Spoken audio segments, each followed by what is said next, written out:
Well, welcome back for the last session of Church of the Rock's Expedited Audio Training.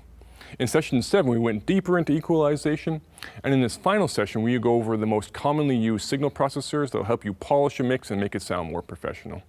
You know, there's way more signal processors than we will cover here, but we use the most common ones, including compression, limiting, gate, reverb, and delay. And you know, while these are great tools in helping you get a great sound, they should always be considered like, the last thing in the chain. The best sound is still achieved in this order. You know, a great musician playing a great instrument, which is going through a great amp or DI box set up correctly, with a mic that's on it correctly, good gain structure, good EQ, and then well thought out signal processing. This applies to any audio environment. We'll also talk about your next step after completing this training, where you're going to go from here. And I hope you enjoy this video and complete all the questions.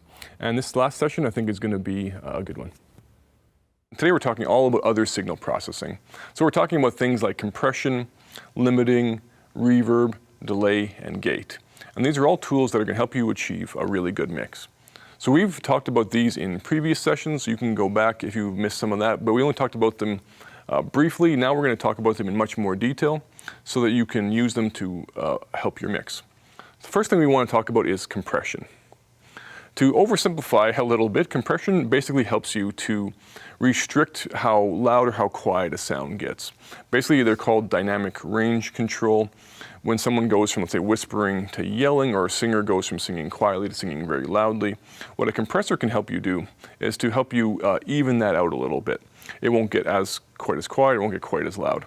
And how it achieves that basically is by letting you set it so that once it gets past a certain volume, it'll automatically squash it down for you, turn down the gain for you, it'll reduce the gain. So if this is set up correctly, it'll help you have things not jump out at you loudly in a mix or die away as easily. And so it's a very helpful tool and needs to be set right. This is something where if it's set incorrectly, it can actually really hurt the sound, but if you set it well, it can really enhance it. So the main, I guess, the use for compression is to be that leveling the sound out, but there's other uses as well. The other use you might have for compression is what's called envelope control. This is much more rarely used, but this is basically you can change how quickly a certain sound will die out. So for example, a kick drum, quite often it has a very quick attack, and then there's a kind of a tail sound, so it kind of rumbles out.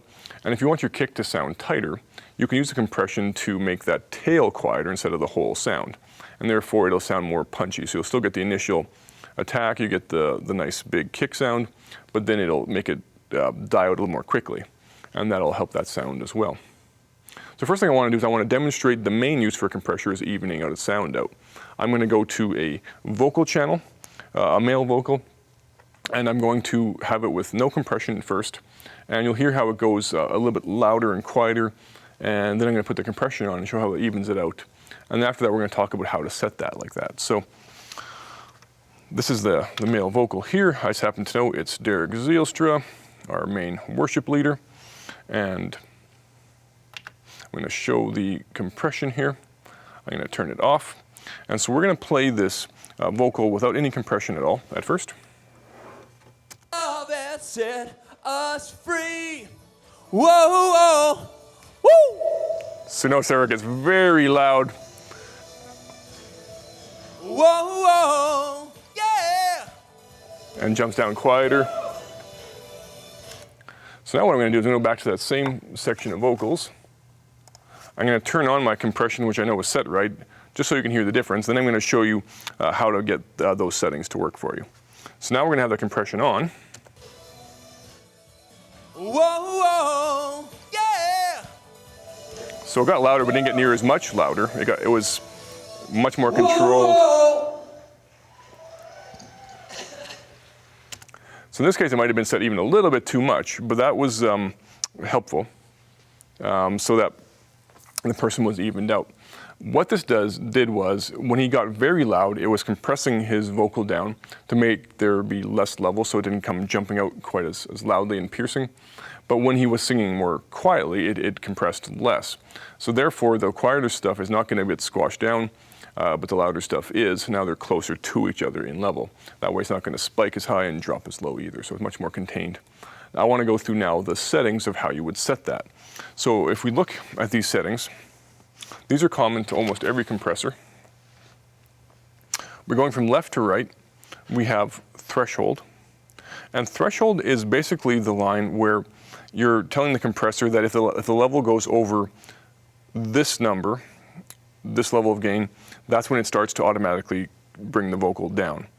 And so by turning it to a down, it'll basically more soon start to add gain reduction. It'll start squishing it down earlier.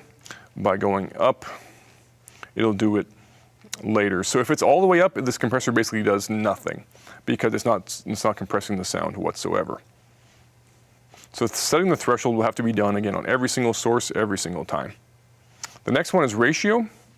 And ratio basically is saying how much gain it's going to reduce once it gets over that threshold. And the reason why it's a ratio is that it is showing you how much it's reducing. So for example, this one is 2.5 to 1. So that every time there's 2.5 decibels that goes over that threshold, it makes it into 1 decibel, so squishes it down to 1 decibel. If you would turn this up higher, for example, this is 8 to 1, then if 8 decibels went over the threshold, it would squish that same amount down to 1. So it's going to be a much heavier compression, and 2.5 to 1 is going to be much lower, lighter. So basically, lower compression ratios are going to sound more natural, and harder ones are going to sound more obvious. And so we'd like to make our compression sound more natural, so we're going to usually run somewhere around 2.5 to 1 or maybe 3 to 1.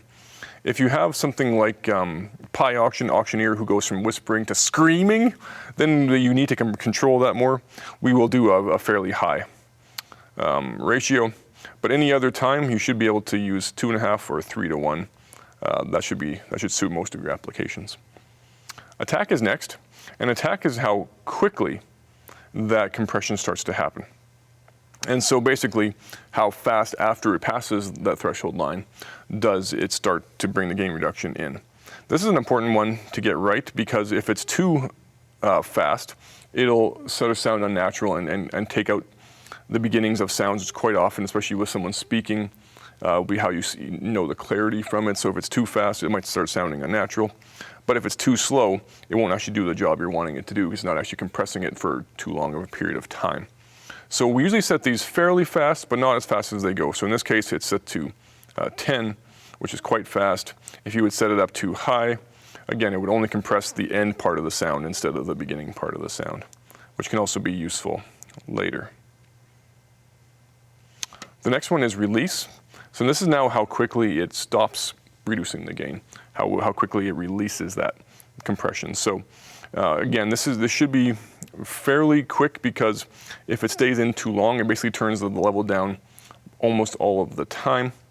If it's too fast, it might let go of it, and you might hear kind of a back and forth kind of a sound. So we usually have these in fairly fast, so basically it stops compressing before the next sound comes in, so that it's not still compressing the previous, let's say, note of a guitar or previous word when the next word comes in. Gain or outgain is used to add in some of that gain back what's been reduced. Because this is gain reduction, it's actually making your signal quieter. Sometimes in order to make your signal get back to its right level, you can add some gain back in, and this will help you not have the signal be overall too much quieter than it was when you first had your initial gain, when you set your sound check. So let's just add some of the gain back in. The next one is called knee.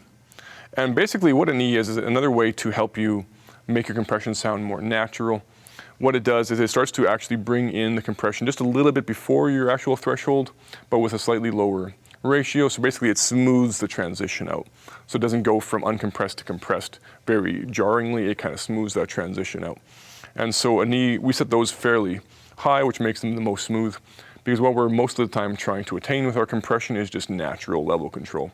It just sounds like they sang more naturally level, or they played more naturally level. It doesn't sound affected overly much. So those are all the controls of 95% of the compressors you'll use in the world. Definitely on all of our Yamaha mixing boards, those are the controls you're going to find. There are some on recording systems or other things that use some other slight controls, but mostly to achieve the same thing. Sometimes they're named a bit differently, but they'll accomplish the same goals. I want to talk about the meters now that are on a compression, and then I want to demonstrate this all for you. So on this compression, there's 3 main meters. There's GR, and there's in, and there's out. So GR is that gain reduction I've been talking about. This is showing you how much gain is being reduced from your signal. In is showing you what level came into the compression in the first place, and out is showing you what is now leaving it. And so whatever the gain reduction is going to come off of the in, but then if you add gain back in. So the overall effect of the compressor will be what's happening on the out. And so having this all in mind, you should be able to now work with your compression. Quite often at Church of the Rock, the majority of these settings are set well ahead for you. The main thing you need to focus on is your threshold. Basically, you want it compressing at the right level at the right times. And so I'm going to demonstrate this again with the same male vocal. And I'm going to dial it in and show you how to set it too much, too little, what's happening with the different controls, and then how it affects the meters as well. So let's go back to that male vocal. Nothing can take your place. So before we even hear how it affects it, let's look at the meters, how it affects it. So right now with the compression I have, you notice that the in meter is fairly high. And then when he gets, you can see he's getting louder. There's a big gain reduction, and it reduces the amount that's going out. So let's listen to how that sounds. Go back to that spot. Whoa, whoa. Whoa, whoa. Yeah. Whoa, whoa. So now let's go through the other controls. That's on that same vocal. Your love has set us free. First thing I want to talk about is the threshold. Woo. So if I go way down on that threshold,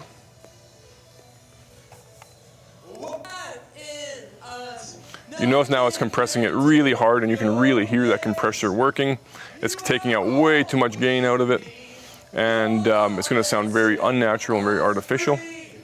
But then if I go too high, it also gets very loud on us, and it's not controlling that level enough. Whoa, whoa. You are alive in And now it's not compressing at all because that threshold is set way too high. So it's going quieter, louder. The volume's kind of a bit more up and down.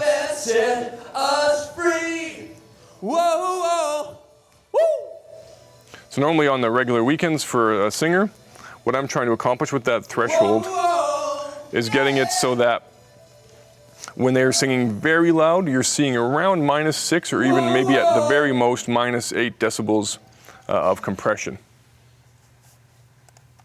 We just found that that's enough to level it out, enough to make it sound more even, but without it sort of sounding really overly compressed and overly squashed. So you don't necessarily need to memorize what number of threshold. Basically, you need to listen for it and look at the meter until you get around that -6 or -8 decibels. That applies for all of our vocals, for our pastor's lav or handheld mics, and usually for most of our instruments. It's just a way, if you're around that level, is going to help you have things evened out without sounding overcompressed. And so when there's someone, like, for example, singing or playing very quietly, you should be seeing very little or no compression whatsoever.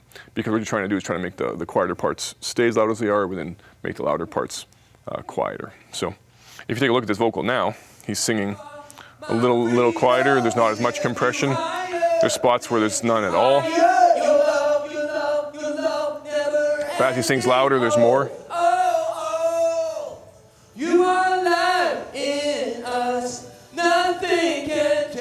Yeah.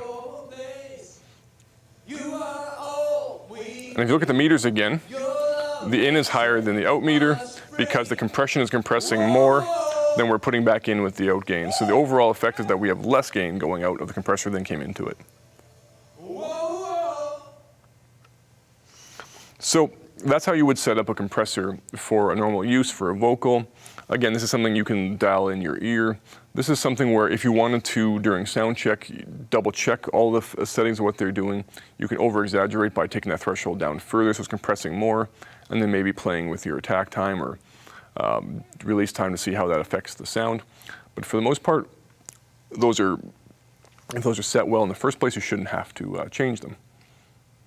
I made that mention about having a kick drum where you can kind of controlling the tail of the sound using the compressor. I want to quickly demonstrate that now. So we're going to have our kick drum going here.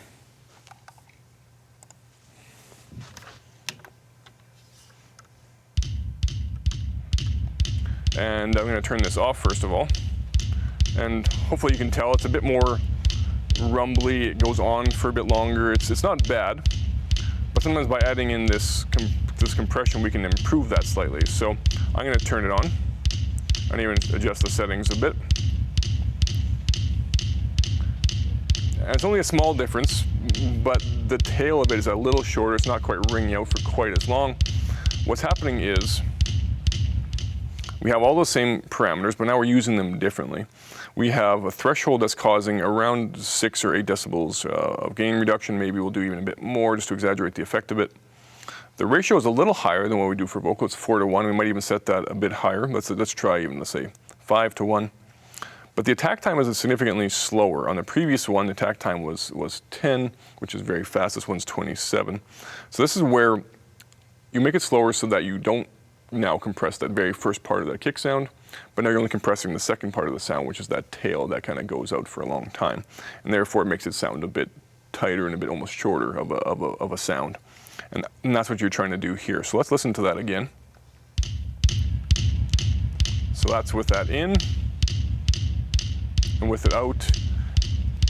It's subtle, but you notice it almost rings a little longer, has a bit more, even a bit low end to it. This sounds a bit snappier, tighter. It goes along with the rhythm a little bit better. If I were to really exaggerate this, it starts to make it sound a bit quieter and it sort of sounds a bit like it's pumpy a bit. So you don't want to overdo this, but set correctly, this can sound really good and really help your kick to sound a bit more punchy, a bit clearer, and a bit snappier. So that's another use for compression. What I want to talk about next is limiting. So limiting is essentially a compressor that's been set with a really high ratio. Some mixing boards won't even have something called a limiter. They'll have a compression, but then the ratio will go up to infinity to 1. That's how these ones work. And essentially what that means is that anything that goes past the threshold is now being squished down to 1 decibel. So that's why infinity to 1, so whatever comes out is being smashed down to 1 decibel. So that's not going to ever be used on a source like a vocal or a guitar or an instrument because it's going to sound way too obvious. It's going to sound terrible. Only time you're going to use limiting is now to protect a piece of sound gear. You're going to use it to maybe protect someone's hearing. So for example, on an output of a mixing board that goes to a personal monitor amp where someone's wearing headphones, you might set a limiter so that it doesn't ever get too loud in their headphones. Or sometimes sound systems are set up with limiters so that you never send too much signal to your speakers to blow them. There's a few other times in recording they'll use limiters for certain things, but basically at Church of the Rock, your only time you're going to have a limiter is those situations I mentioned. Quite often those things were set up even by me, but it's good to be aware that they are there. And it's also good to be aware that you don't want to ever set a limiter on a regular channel because it's going to sound way too overblown and it's going to sound too compressed. Now, gate is similar to compression, but in some ways kind of the opposite, but kind of the same. Basically what a gate is it takes a channel that's quiet and it makes it quieter still. A gate or expander, sometimes that's called. And quite often it turns the channel entirely off. The reason why you might want to use this is, let's say for example you have a guitar or a bass that's got a quiet hum in it and it's constant, and you've done everything you can do with your setup to try to reduce the hum, but for some reason it doesn't want to leave. Some bass guitars are more prone because of light shining into the pickups. So in that case, we would set a gate so that when they stop playing, the channel automatically turns off for us. We don't hear that constant hum. But the idea is that the moment they touch that bass, the moment they make a note, it comes through automatically, and that bass note will be there. So some people are helped by the analogy that it's gate is called that because it's thinking about a physical gate where the gate will close to shut the sound off, and the moment they hit a note, the gate physically opens to let the sound through. Not sure if that analogy helps you, but basically that's a way to think about a gate, that it turns a channel off or reduces the volume of a channel automatically for you when it gets quieter. So let's look at the controls for that. They're very similar to a compression, but they work in a different way.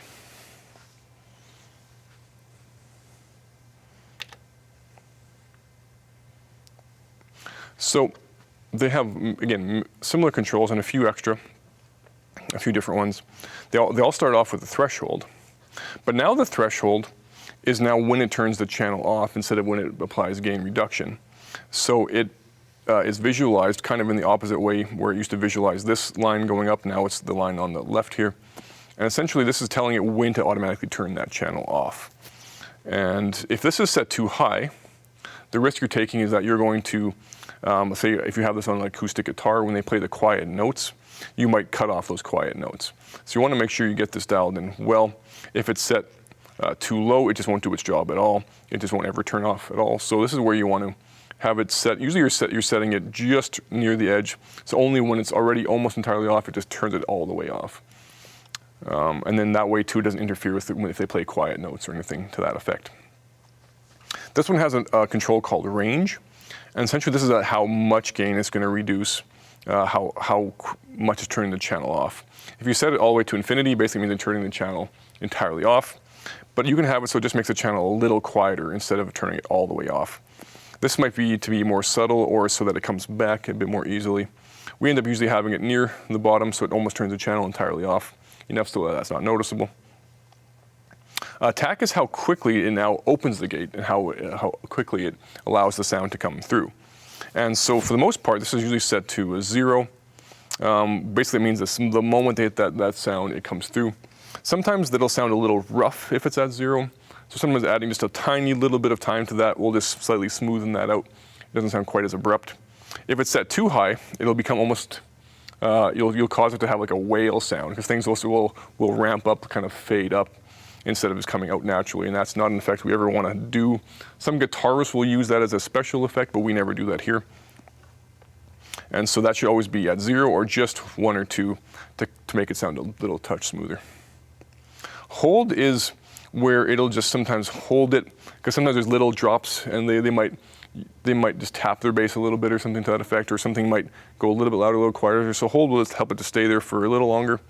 And then decay is how quickly it releases the gate. So it'll come in. Basically, that's where it's going to sound like it fades out, how quickly the gate comes in. So yeah, so that'll sound a bit more natural than it's suddenly just jumping on and jumping off. So those times are good to get correct. So again, you shouldn't need gate overly often. It should only be once in a while when you can't control some kind of hum. There's a few other situations where you might need it, but for the most part, you only need it on those special occasions.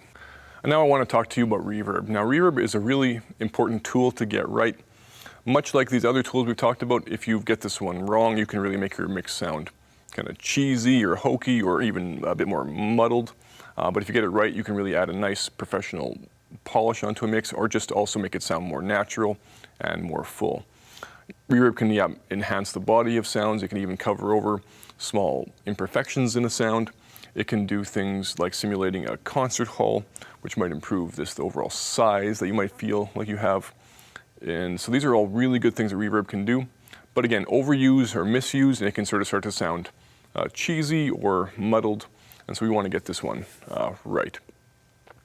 There's lots of different things that you can use reverb on. There's lots of kind of guidelines when you want to use reverb.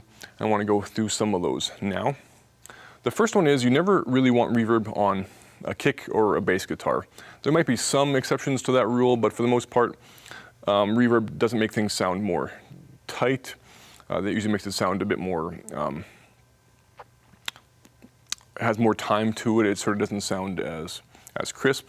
And quite often with your bass and your kick, you're struggling to make them not sound too loose and too sloppy.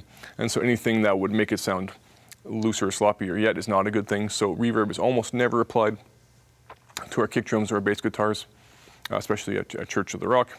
But there is, of course, recording and different things where you might occasionally use that, but again, not here. So, but the rest of a drum kit really will benefit with a reverb, and quite often a very short reverb.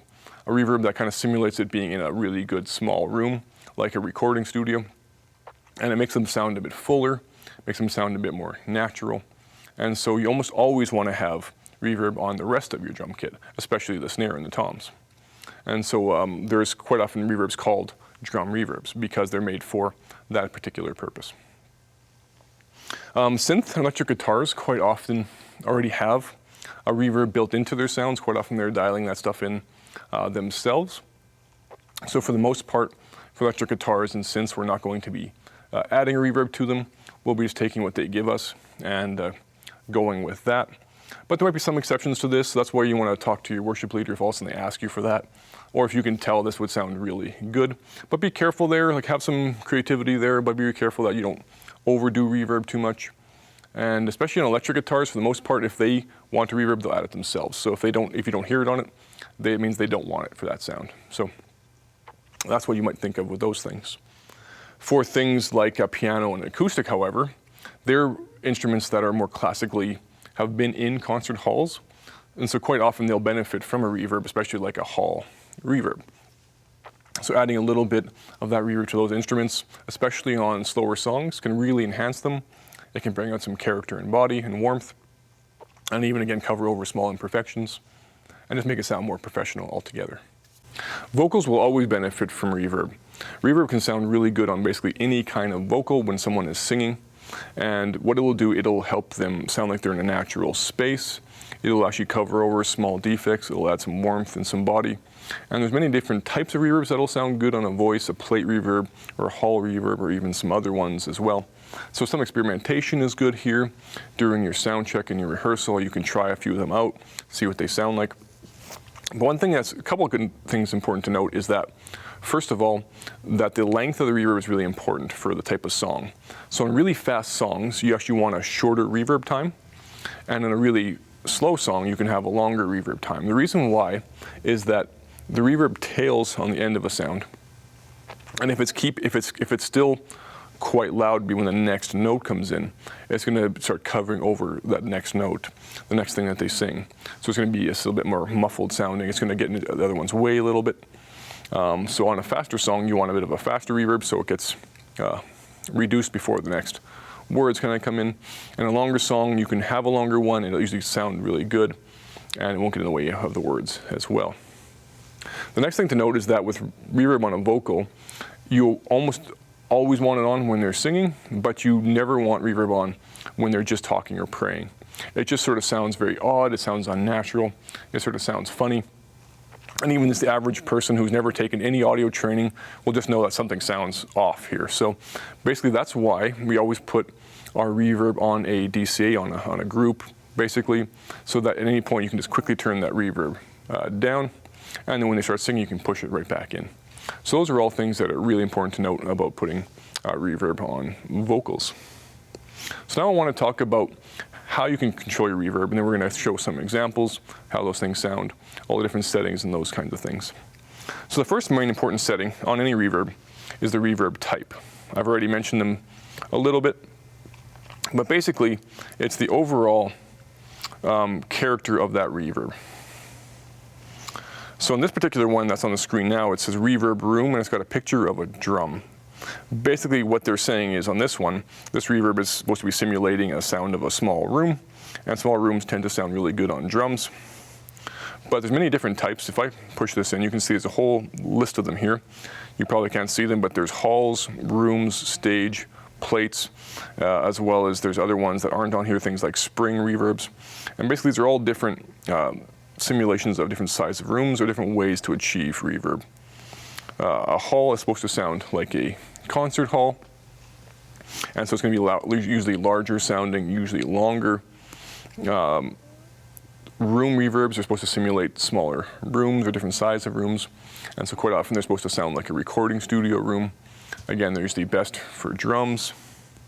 Stage is one that's available, which I don't use a lot. It's supposed to simulate the sound of being on a stage, but stages quite often don't have necessarily the best acoustics, so I find myself never really using this reverb. But again, if with some experimentation, maybe that'll suit something. Just be careful with not using too much. Plates sound really good. Basically what a plate reverb is interesting. It's not simulating any kind of room. It's actually simulating a way they used to try to achieve a reverb, where they would actually take the audio signal and physically send it through a big metal plate. That plate would shake and reverberate, and then they would pick it up on the other side, and that would cause a very distinct reverb. And over the years, people have come to love that particular sound. It doesn't sound like any natural room, but it sort of sounds nice and full. So this is a digital version of a big giant steel plate. And that will almost always sound really good on vocals. Doesn't necessarily sound good on as many other things, but many people, especially big recording studios, that whenever they do vocals, they always have a plate ready to go. So the next one is called Spring Reverb. It's not actually on our mixing board, but it's on using mini guitar amps.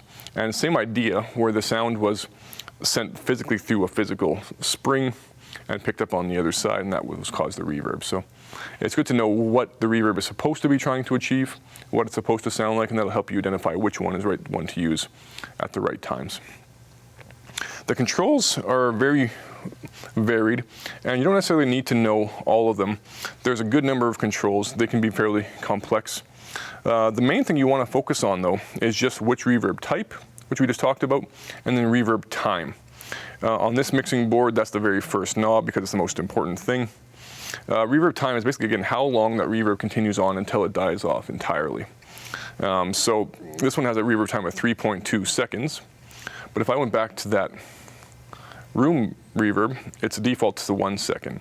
So you see how it's significantly faster that it dies off. This is a control that you can change and set to apply to your different songs. It gives it a different feel. Again, it doesn't get in the way as much. So you can take this 1 second and turn it up to, let's say, for example, 2.5 seconds. This would probably be too long on an average drum kit. Probably wouldn't sound as good, but maybe if you add a little bit more or a little bit less. And so let's actually listen to how these things sound. So I'm going to actually take, for this one, a drum. I'm going to take a snare drum, and we're going to listen to how a snare drum sounds with a drum reverb. So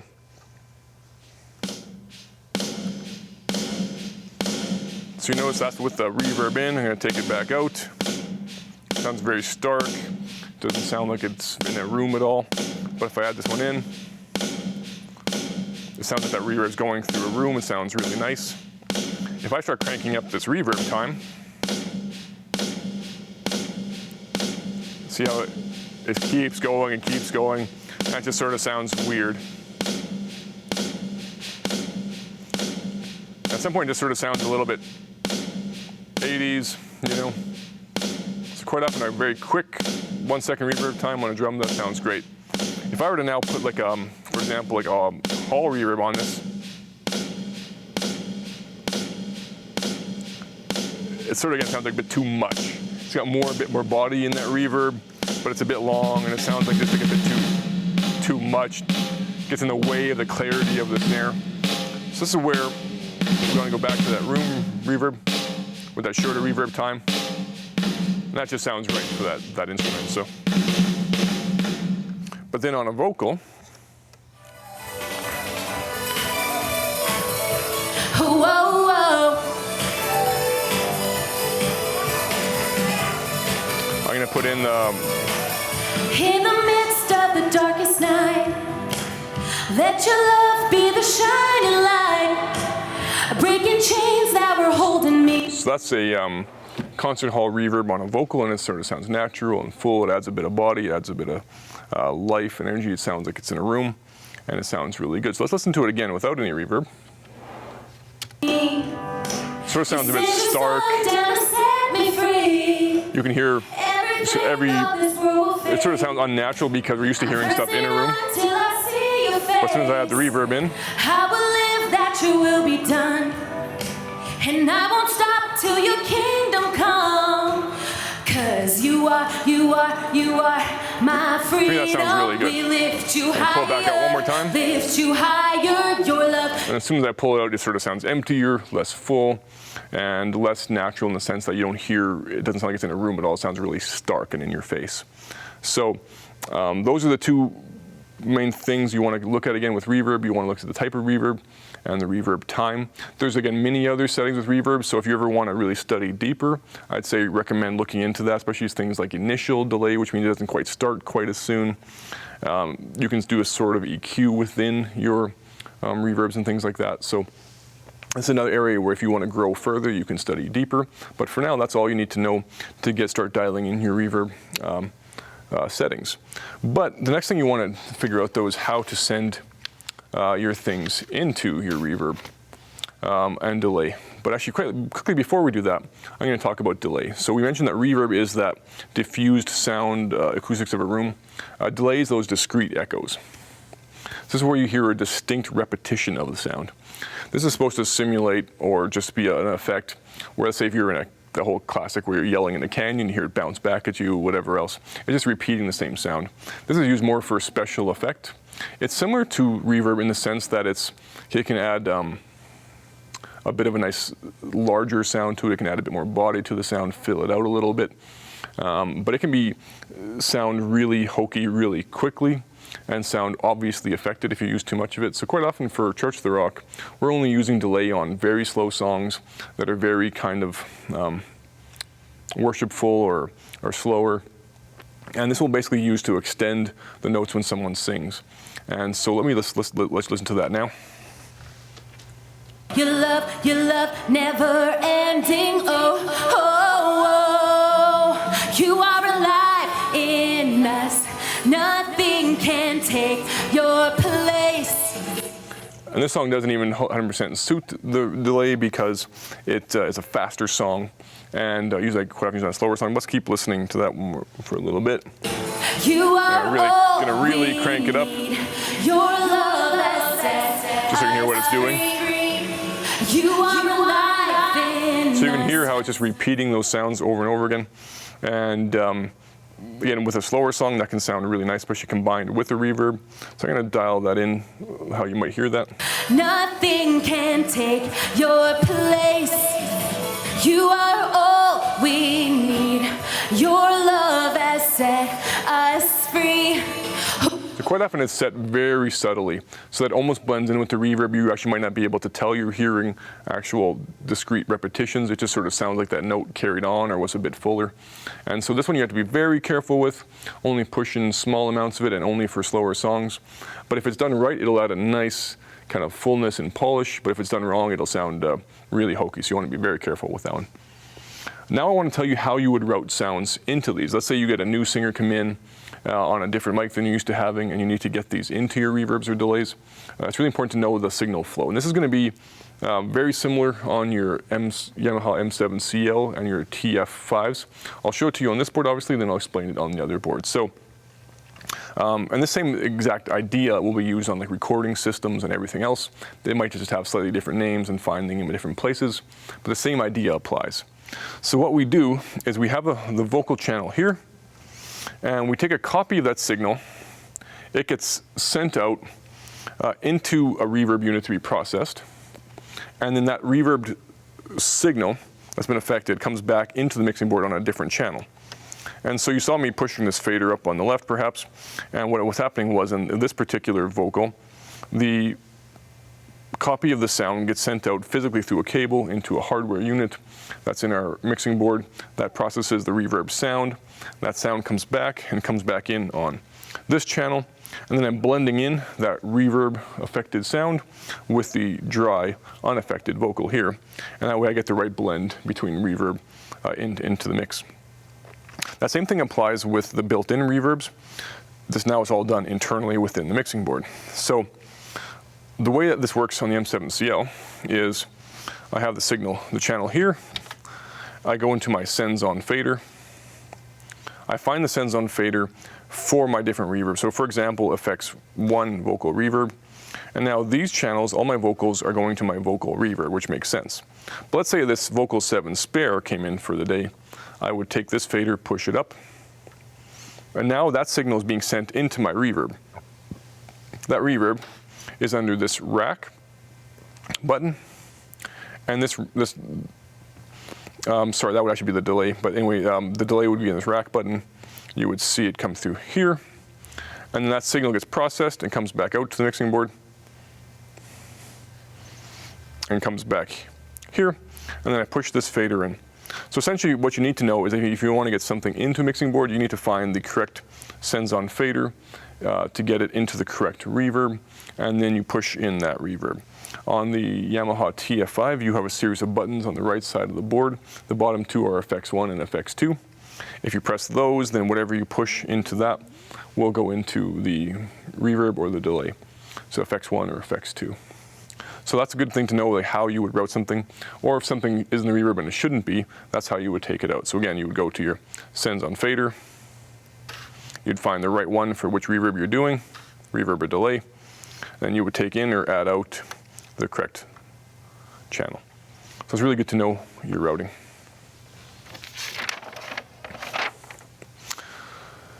So this is something that you can, again, develop all of these things. With compression, it's really good to develop an ear for something's being compressed too much. It's always good to watch these things on a weekend when you're mixing, see how much something's compressing, if it's not.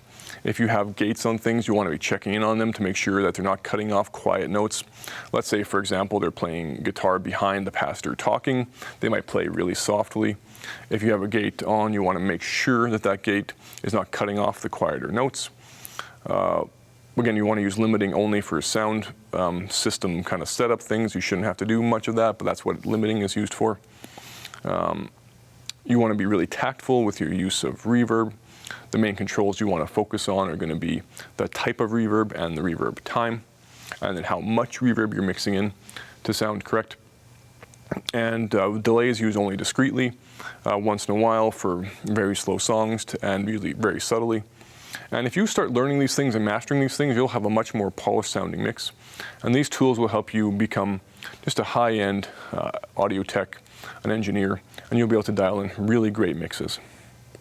So that's all for this session. And what I want to briefly talk about as we finish up this CRAVE audio training is what are your next steps. It's really good to know that even though you've done this training, you still have lots to learn. There's still so much more to explore. You can keep growing and learning as you go. So the main thing we're going to do next is you're going to be shadowing people. This is the word we use for basically following someone around. You're basically become their shadow. And you're going to be with more experienced audio technicians. You're going to be with them, just watching what they're doing. You'll have some chance to answer questions. But then as you go, you're going to be able to do more and more as you go. So you might start off with just changing batteries and mics, plugging in some cables. Then from there you might go into doing the sound check, and then mixing the rehearsal, and growing from that to eventually to the point where you're mixing by yourself with them watching you, and then perhaps eventually mixing, or of course, eventually mixing yourself. This could be a lengthier process because some of this takes a lot to learn all these different skills, but you'll really appreciate the fact that you have someone with you, and this will really help you to learn things from experience. All these things we've talked about through these sessions will apply, but now you have to see how they work in real life.